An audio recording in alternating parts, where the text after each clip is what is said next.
दोस्तों, आज मैं जो कहानी आपके समक्ष लाई हूँ, बड़ी ही ज्ञानवर्धक कहानी और बड़ी ही प्रेरणादायक कहानी है। ये कहानी एक कौवे की है। कहानी में एक कौवे ने 5 ज्ञानवर्धक बातें बताई हैं, जिसे जानकर सुनकर आप किसी भी व्यक्ति पर आंख बंद करके विश्वास नहीं करेंगे, क्योंकि दोस्तों, किसी ने क्या खूब कहा है, चाहे भूखे रह जाना, पर ये 4 लोगों से कभी भी मदद की भीख मत मांगना। तो दोस्तों, जो कौवा ने बताया है, आइए जानते हैं इस कहानी के माध्यम से। बस आपसे निवेदन है, सभी माताओं, बहनों, भाइयों से विनती है, इसी तरीके से वीडियो की समाप्ति तक हमारे चैनल पर बने रहिए। कहानी को शुरू करने के साथ ही हम आपको काशी के सुबह बनारस की आरती दिखाने जा रहे हैं। यह आरती देखते हुए कथा की शुरुआत करते हैं। दोस्तों, एक समय की बात है, किसी जंगल में तबाही आ गई। तबाही कैसी कि बारिश के मौसम में भी एक बूंद पानी नहीं बरसा, यानी अकाल सूखा पड़ गया। सारे नदी नाले, झरने, तालाब लगभग सूखने लगे। जंगल में रहने वाले जानवरों के लिए, पशु पक्षियों के लिए खाने के लिए कुछ नहीं रह गया। जंगल के सभी जानवर, पशु पक्षी उस स्थान को छोड़कर किसी अन्य जंगल में जाने लगे। दोस्तों, उसी जंगल में एक कौवे का जोड़ा रहता था। वो कौवे का जोड़ा एक पेड़ की डाली पर बैठा हुआ था। उस जोड़े में जो मादा कौवा थी, उसे बड़ी ही तेज में भूख लगी थी, क्योंकि वह 3 दिनों से कुछ खाई नहीं थी। कौवी डाल पर बैठी बैठी इधर उधर देख रही थी, कहीं कुछ खाने को मिल जाए। तभी उसी वृक्ष के नीचे एक लोमड़ी कुछ मांस का टुकड़ा मुंह में दबाए आ जाती है। कौवी ने देखा और उसकी भूख तीव्र हो गई। कौवी ने लोमड़ी से कहा, बहन, मैं 3 दिनों से भूखी हूँ, कृपया कर आप हमें थोड़ा सा भोजन दे दीजिए, बड़ी ही उपकार होगा, नहीं तो भूख से मेरे प्राण निकल जाएंगे। लोमड़ी ने देखा कौवा और कौवी डाल पर बैठे हैं, तो लोमड़ी ने सोचा, इस मांस के टुकड़े से मेरा पेट नहीं भरेगा। दोस्तों, लोमड़ी तो चालाक होती ही है। लोमड़ी सोचती है, मैं इस कौवे को बहाने से अपने पास बुलाऊंगी और मारकर खा जाऊंगी, जिससे मेरा पेट भी भर जाएगा। लोमड़ी ने कौवी से कहा, तुम घबराओ नहीं, मेरे पास आकर आराम से इस मांस के कुछ टुकड़े को खा लो। दोस्तों, कौवी तैयार हो जाती है और वह जब जाने लगती है, तब कौवा उसे रोकते हुए कहता है, तुम पागल हो गई हो? अरे ये हमारी दुश्मन है, ये शिकारीन है, अगर तुम पास में जाओगी तो तुम्हें मारकर खा जाएगी। वो कौवी कहती है, नहीं, मैं जाऊंगी, जरूर जाऊंगी, ये हमारे साथ ऐसा कुछ नहीं करेगी। कौवा फिर उसे समझाता है, मेरी बात को समझो, तुम उसके पास ना जाओ, वो तुम्हें मारकर खा जाएगी। कौवी कौवे की बात को नहीं समझती है, तो वो कौवा कहता है, तुम ऐसे नहीं समझोगी, हम तुम्हें एक कथा सुनाते हैं, उसके बाद तुम वहां पर जाना। दोस्तों, कौवा लोमड़ी के पास नहीं जाती और कौवा की बात सुनने लगती है। कौवा कहता है, सुनो कौवी, एक जंगल में 2 कबूतर और कबूतरी बरगद के खो में रहा करते थे, और उसी बरगद के खो में एक सर्प भी रहा करता था। जब तोती अंडा देती थी, तो वो सर्प उस अंडे को खा जाया करता था। जब तोता तोती भोजन के लिए बाहर निकला करते थे, तो वो सर्प अपने खो से निकलकर बड़े आराम से अंडों को खा जाया करता था। कभी कभी अंडों से बच्चे निकल जाया करते थे, तो वो सर्प बच्चों को भी खा जाया करता था। वो दोनों कबूतर कबूतरी बड़े ही परेशान रहा करते थे। कबूतर के साथ ऐसा कई बार हो चुका था। कबूतर कबूतरी बैठे बैठे रो रहे थे, वहीं बरगद की डाल पर एक बगुला आकर बैठ जाता है, और बगुला ने देखा वो दोनों कबूतर कबूतरी रो रहे हैं, तो वह देखकर वह बगुला कबूतरी से पूछता है, क्या हुआ कबूतरी, तुम इतना विलाप क्यों कर रही हो, क्यों रो रही हो? दोस्तों, कबूतरी ने अपनी सारी कहानी सुना डाली और कहती है, मेरे साथ ऐसा कुछ कई बार हुआ है, मैं जितनी बार अंडे देती हूँ, जितनी बार मेरे बच्चे होते हैं, वो दुष्ट सर्प हमारी गैर मौजूदगी में सारे अंडों को खा जाता है। हम इस बात से बड़ी परेशान हैं। हम कर भी क्या सकते हैं? वो सिर्फ इसी वृक्ष के खो में रहता है। हम असहाय हैं, हम उससे लड़ भी नहीं सकते। वो बहुत खतरनाक है, वो बहुत ही दुष्ट है। कौवे की ये दुख भरी दास्तां सुनकर उस बगुले को रहा नहीं जाता है। वो बगुला कहता है, हमारे साथ चलिए। एक तालाब में बहुत सारी मछली हैं, उसमें से कुछ मछली पकड़कर लाएंगे। तब कबूतरी कहती है, मैं समझी नहीं।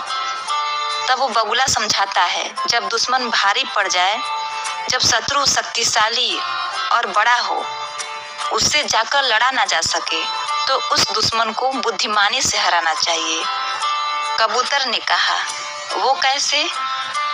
तब बगुला समझाता है, पास वाले तालाब से मछलियां पकड़कर लाएंगे और थोड़ी दूर पर एक नेवले का बिल है और नेवला के बिल के दरवाजे पर वो मछलियां डाल देंगे और थोड़ी थोड़ी दूर पर मछलियों को डालते चले जाएंगे और अंत में सर्प के खो के पास अंतिम मछली छोड़ देंगे और नेवला जैसे ही निकलेगा मछलियों को खाते हुए यहीं तक आ जाएगा और वह सर्प को देखते ही उसे मार देगा। तुम्हारा दुश्मन खत्म हो जाएगा। दोस्तों, कबूतरी को बगुला की ऐसी बातें सुनकर उसे भरोसा हो गया और वह बगुला के साथ जाती है और तालाब से मछलियों को पकड़ कर लाती है। उन मछलियों को बगुले के कहे अनुसार थोड़े थोड़े दूरी पर रख देती है। ये सभी काम करने के बाद कबूतरी और बगुला उस पेड़ पर बैठ जाते हैं। ये सभी काम करने के बाद कबूतरी और बगुला एक पेड़ पर जा बैठते हैं। बगुला कहता है, अब थोड़ी देर इंतजार करो, इसके बाद देखना क्या नजारा होता है। दोस्तों, जब थोड़ी देर के बाद नेवला बाहर निकलता है तो अपने सामने मछली पड़ी हुई देखता है तो भगवान को धन्यवाद देने लगता है और कहने लगता है, प्रभु, आज तो आप बड़े ही मेहरबान हैं।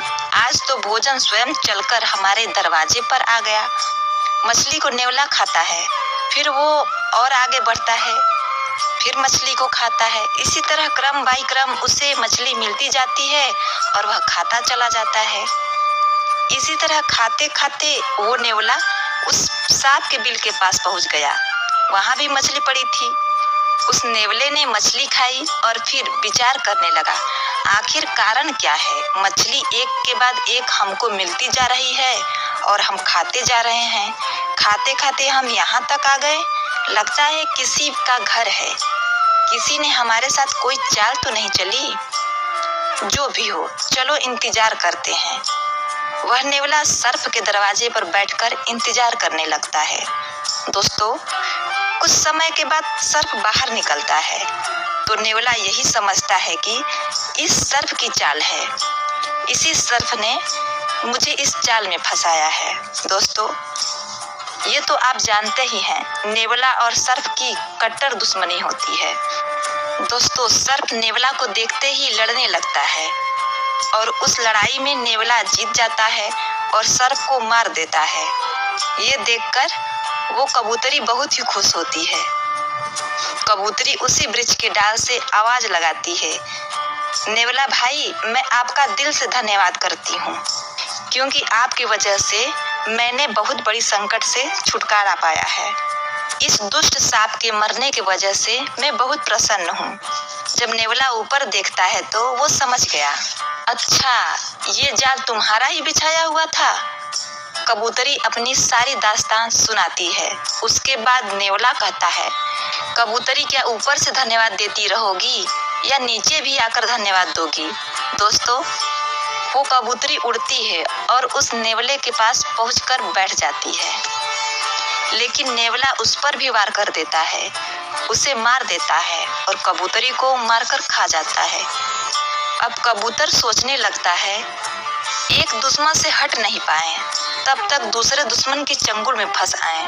दोस्तों, यही बात वो कौवा उस कौवे से कहता है, एक दुश्मन से वो लोग बचे तो दूसरे दुश्मन के चंगुल में फंस गए और वो कबूतर मारी जाती है।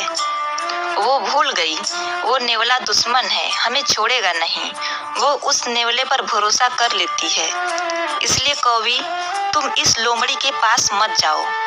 ये हमारी दुश्मन है, ये जरूर तुमको मार देगी और मारकर खा जाएगी। इसी तरीके से इन 4 लोगों से कभी मदद की भीख मत मांगना। दोस्तों, तब कौवी ने पूछा, वो कौन से 4 लोग हैं? कौवा कहता है, दुश्मन। दुश्मन से कभी भी मदद की भीख मत मांगना। अगर आप अपने दुश्मन से मदद मांगेंगे तो वो आपकी मदद नहीं करेगा, आप पर वार करेगा, आपको नुकसान पहुंचाएगा, आपको मार भी सकता है। इसीलिए कभी भी अपने दुश्मन से मदद की भीख मत मांगना। और दूसरा है अभिमानी, घमंडी, क्योंकि आप कभी घमंडी के पास जाएंगे तो वो घमंड में आकर आपका अपमान करेगा, आपकी मदद नहीं करेगा, आपको लज्जित कर देगा। इसके पास भी कभी मदद की भीख मांगने मत जाना, क्योंकि वो देगा कुछ भी नहीं, साथ ही आपका अपमान कर देगा। तीसरा, कपटी।